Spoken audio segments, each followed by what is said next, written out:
Hello, வாழ்க வளமுடன். இன்னைக்கு வந்து பார்த்தேன்னா மினி பிளாக் சீரீஸில் டே 8. இன்னைக்கு வந்து மார்னிங்கே சீக்கிரமே எழுந்துட்டு குளிச்சு கிழிச்சு சந்தியாவந்தனம் பண்ணுறதுக்காக ரெடி ஆகும்போது சரி காஃபி டிகாஷன் போட்டுட்டு போயிடலாம் அப்படின்னு சொல்லிட்டு போனேன்.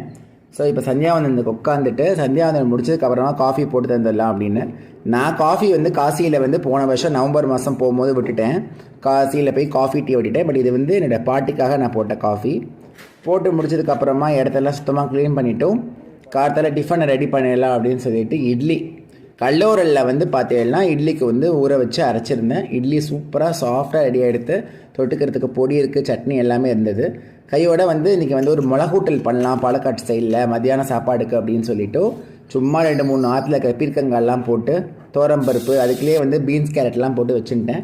அரைப்புக்கு வந்து தேங்காய், ஜீரகம், கருவேப்பிலை போட்டு அம்மியில் அரைச்சி போட்டால் சூப்பர் வாசனையாக இருக்கும். இப்போ பார்த்தீங்கன்னா தோரம்பருப்பு மிக்ஸ் பண்ணிவிட்டு அதில் அப்படியே